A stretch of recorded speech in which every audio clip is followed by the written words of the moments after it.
Друзья, привет! Я продолжаю гайд по моду Draconic Evolution на версии 1.7.10. В прошлом видео мы говорили про механизмы в этом моде, упоминали о том, что здесь используется RF-энергия. В этом видео поговорим о том, как RF-энергию можно передавать. Естественно, мы можем вплотную просто поставить какой-нибудь потребитель, да, и, соответственно, источник RF-энергии. Но иногда мы располагаем источники энергии и потребители на достаточно большом расстоянии, вот, поэтому нужно как-то их соединять. Естественно, если у вас установлены какие-то другие модификации типа Ender IO или Thermal Expansion, вы можете использовать трубы для передачи RF энергии из этих модов. Но в этом моде тоже вводится своя система по передаче энергии. Давайте ее рассмотрим. Так, для начала нам потребуется такой вот ключ, называется связыватель кристаллов. Так, дальше у нас есть такие вот кристаллы. Есть такой базовый энергетический передатчик, и есть его продвинутая версия, улучшенный энергетический передатчик. Давайте возьмем какой-нибудь потребитель и, соответственно, источник RF энергии. Так, располагаем их на каком-нибудь расстоянии. Вот. И чтобы соединить их, во-первых, мы ставим такие вот кристаллы. Так, дальше воспользуемся таким вот ключом. Значит, Shift правый клик, переключаемся между 4 режимами. Есть соединение, разрыв соединений, разрыв всех соединений и смена режима устройства. Так, давайте переключимся на соединение. Правый клик по одному кристаллу, правый клик по другому, и мы видим, что они соединились. Давайте, кстати, покажу, как они выглядят без шейдеров, на всякий случай. Да? Вот так вот кристалл выглядит и, соответственно, такое вот соединение. Так. Если мы хотим эту связь разорвать, естественно, мы можем сломать кристаллы, но можно это сделать более аккуратно, тем более, если у вас тут целая система какая-нибудь собрана. Во-первых, можно просто на разрыв соединений, опять же правый клик, и отключаем его от нужного нам кристалла. Вот так вот, например. Если же хотим сразу, например, сделать это быстро, да, то есть он с какими-то еще связан кристаллами, например, помимо вот этого, мы можем переключиться на разрыв всех соединений, клик, и все, сразу все соединения разрываются. Так, давайте соединим. Вот, и, значит, у нас сейчас, как видите, да, то есть если я переключаюсь на какой-то режим, мы вот эту связь не видим. Чтобы ее снова увидеть, мы должны взять в руки вот этот вот ключ, связыватель кристаллов. Как видим, энергия у нас сюда пока не поступает. Почему? Дело в том, что вот этих кристаллов есть некоторые режимы. Значит, для этого нам нужно, чтобы управлять этими режимами, нам нужно переключиться на смену режима устройства. Вот правый клик, видим, что импорт, да, справа. Так вот экспорт. Импорт, экспорт. Всего два режима вот у этого вида кристаллов. Так, и чтобы проще с этим было разобраться, я предлагаю ввести такую вот аналогию. Я думаю, что многие из вас знакомы с модом Applied Energetics 2, где есть шины экспорта и импорта. И, допустим, чтобы какие-то предметы выкачивать, например, из механизмов, сундуков, нам нужна шина импорта. Если мы, наоборот, в какой-то сундук или что-то, какой-то механизм хотим положить предметы, мы используем шину экспорта. Здесь логика ровно такая же. То есть с помощью кристалла мы хотим энергию забрать, поэтому мы должны переключить его на режим импорта. Мы импортируем энергию, мы, соответственно, переключаем на импорт. Здесь, соответственно, мы будем экспортировать энергию сюда, помещать, да, через этот кристалл, поэтому переключаем его на экспорт. Ну, вот он у меня уже здесь стоит на экспорт. Все. И обращаем внимание, что у нас пошло накопление энергии. И видим еще такую визуализацию, да, то есть даже если у меня в руках нет этого связывателя кристаллов, вот мы это видим. Так вот это, кстати, у нас без шейдеров выглядит. Вот такая вот визуализация. Так. Окей, у нас еще есть, соответственно, продвинутая версия. Чем она отличается? Во-первых, смотрите, если мы наведем правым... Так, сейчас давайте дождемся, когда он закопится. Я сейчас поясню, зачем это надо. Ну, еще на время примерно обратите внимание, да, сколько сейчас затратится на то, чтобы это все запиталось. Вот, какое-то время проходит. Так, и все, да, запитались. Наводим опять же курсором, да, с ключом, и видим, у нас есть некое внутреннее хранилище, вот RF 50 тысяч. 50 тысяч, причем обратите внимание, здесь всего 25 тысяч. То есть у одного этого кристалла в 2 раза больше емкость, чем у этого, то есть достаточно внушительное число. Если же мы возьмем такой вот улучшенный, здесь логика соединения все такое же, но у него будет, во-первых, емкость больше, уже там порядка миллиона РФ, то есть просто сумасшедшее какое-то число. Плюс Радиус его действия будет побольше. Об этом, кстати, можно подробнее прочитать в нашем справочнике. Так, давайте посмотрим, сколько здесь у нас. 25. И обратите внимание, здесь есть лимит на соединение. Всего 2 соединения можно настроить с помощью такого базового.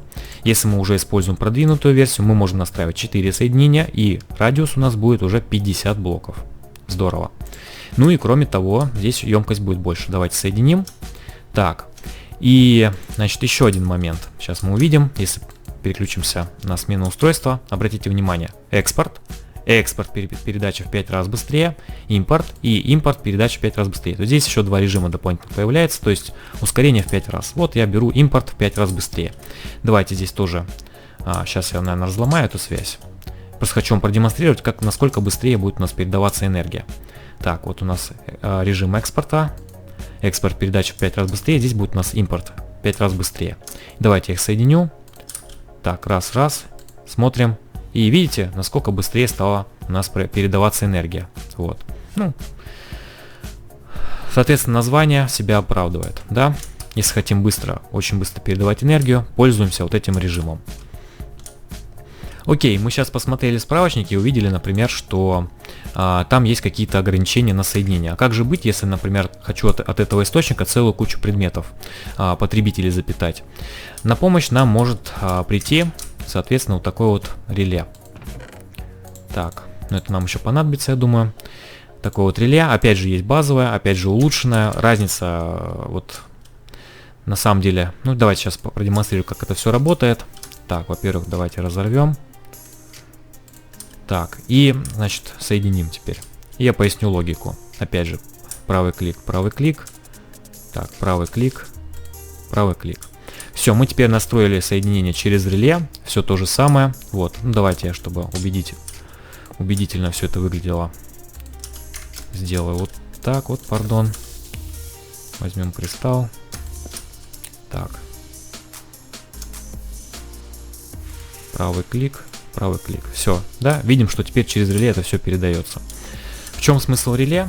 А смысл в том, что мы через него уже можем гораздо больше соединений настраивать. Если мы заглянем сюда в описание, мы с вами увидим, что, соответственно, где у нас тут этот раздел, вот эти кристаллы, мы увидим, так, у такого вот базового реле у нас уже, так, это у нас не совсем то, это беспроводное, вот у нас реле, 10 соединений можно настроить. Если мы используем улучшенное, мы можем настраивать до 20 соединений.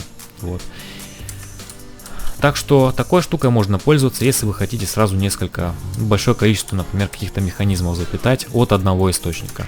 Подключаемся к реле и от реле уже, пожалуйста, раскидываем. Ну и кроме того, можно его использовать для того, чтобы, например, удлинять как-то сеть, да, то есть через него там раз, там каждый, не знаю, 25-50 блоков, например, перекидывать. То есть он как и для множества подсоединений годится, так и просто для удлинения сети. Так, ну вот, собственно, улучшенная версия, да, тоже там. Ну и, соответственно, емкостью, конечно, тоже различается. Вот. Да, вот обратите внимание, да, то есть у такого вот емкость 1 миллион просто РФ. Просто какое-то сумасшедшее число, если сравнивать с каким-нибудь, не знаю, там прибором даже вот из Ender IO. Так, далее у нас еще такие штуки есть, как беспроводные энергетические передатчики. Зачем они нужны? Вот это реле мы можем заменить на такой вот беспроводное, по сути, реле. Так, опять же, давайте настроим соединение. Так, соединили. И, значит, если у нас, опять же, куча всяких там механизмов, да. Вот, например, тут у нас конденсатор стоит. Можем еще какой-нибудь, не знаю, поставить наполнитель энергии. У нас стоит здесь вот. И, может быть, мы по каким-то эстетическим соображениям, либо нам, может быть, как-то невыгодно много кристаллов крафтить, мы хотим сразу от реле передавать энергию напрямую механизму. Для этого нам потребуются вот такие вот беспроводные, то есть, по сути, Wi-Fi точки с передачей RF энергии. Логика, опять же, просто. Правый клик соединение, Shift правый клик, соединяем, соответственно, с этим механизмом. Как видим, у нас еще такая визуализация пошла интересная. Такие вот звездочки. Вот у нас пошло соединение. Здесь давайте также сделаем, опять же. Правый клик, Shift правый клик. Получилось? Нет? Давайте еще раз. Так, у меня сбились настройки, к сожалению. Сейчас еще раз. Так, соединение. Соединение.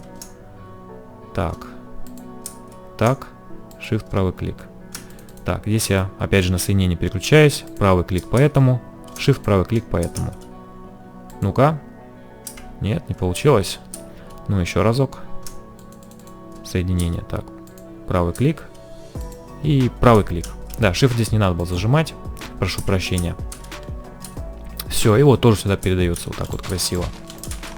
Давайте посмотрим, кстати, как это выглядит без шейдеров. Ну, без шейдеров намного, конечно, прикольней. Такие вот беленькие звездочки. Вот. Так, ну и что у нас еще там осталось? Да, вот тут у нас еще есть свои накопители энергии. Это флаксовый конденсатор Виверны и флаксовый конденсатор Дракона. К сожалению, вот этот вот, он у нас запрещен на Simple Minecraft, где я играю. Вот. Ну, мы просто посмотрим на его емкость, да, там 250, если я правильно понимаю, миллионов просто единиц энергии РФ. Здесь у нас 80, что тоже, в принципе, неплохо. Еще здесь есть такой механизм модификационный стол, да. Я его не случайно здесь положил, сейчас поясню, зачем он здесь нужен. Так, ну здесь, наверное, уже запитан у меня, да, на 80 единиц, 80 миллионов, да. Зачем вообще вот эти вот флаксовые конденсаторы нужны? Ну, а это просто переносной источник энергии. То есть, если вы идете, например, убивать дракона там хаоса, то наверняка вам потребуется несколько штучек таких с собой взять. Вот, для того, чтобы у вас просто броня, то есть эти конденсаторы, их можно там, кстати, переключать. Вот, так, Shift, правый клик, и видите, да, режимы, зарядка вещей на ходбаре, зарядка брони и предметы в руках, так, зарядка брони и вещей на ходбаре. Ну, то есть в разные режимы переключаемся. Вот, и можем заряжать там что-нибудь. Все, можем выключать. Вот, 4 режима получается у нас, да. Зарядка вещей на ходбаре, зарядка брони и предмета в руках, зарядка брони и вещей на ходбаре выключена. Вот, настраиваем, как нам удобней. Вот, ну их обычно берут с собой, когда, например, идут убивать дракона хаоса, да, чтобы был запас энергии, чтобы в самый важный момент у вас там броня и инструменты драконьевые не разрядились. Вот, и модификационный стол я здесь поставил для того, чтобы продемонстрировать, что... Так, прошу прощения. Ну да, я хотел немножко подзарядить. Вот, и, значит, модификационный стол используется для того, чтобы вот такие вот хранилища, соответственно, улучшать. Вот мы можем вставлять сюда ядра, вот, и тем самым увеличивать, например, емкость. Так, давайте возьмем, где-то у меня там были запасы ядер вроде, да. Какое-нибудь ядро, такое-сякое. Так, ну и, соответственно, вот мы можем улучшать. Вот видим, что емкость так увеличивается, так у нас еще больше емкость. Вот, и всего у нас 3 слота доступно. То есть можем прокачать, например, давайте возьму Виверну. Так, 3 ядра Виверны, например. Так, вот смотрите, так у нас получается без ядер вообще 80, да, добавляем, 1, 2, 3. Ядра Виверны получается 380 емкость. Офигеть просто. Вот, поэтому рекомендую, прежде чем идти куда-нибудь там, не знаю, убивать дракона хаоса, такими вот, соответственно, накопителями энергии запастись, вот, и их желательно еще прокачать с помощью ядер. И причем обратите внимание, да, то есть у меня здесь вот емкость у такого флаксового 250, да, драконовского, а у такого у нас, если мы прокачаем с ядрами, 380. То есть, ну, как бы, зачем такой, да, мощный, если вот, в принципе, можно это чуть прокачать, и уже по емкости даже он будет немножко больше, чем у такого вот без ядер, без улучшений. Так, ну, пожалуй, это все, что я хотел рассказать про энергию. Вот. А дальше мы уже пойдем про броню и инструменты говорить. Если вам понравилось, ставьте лайк, подписывайтесь на канал, жмите на колокольчик, чтобы новые видео не пропускать. Рекомендуйте видео друзьям, в комментариях пишите свои замечания. Жду вас в следующих сериях. Пока.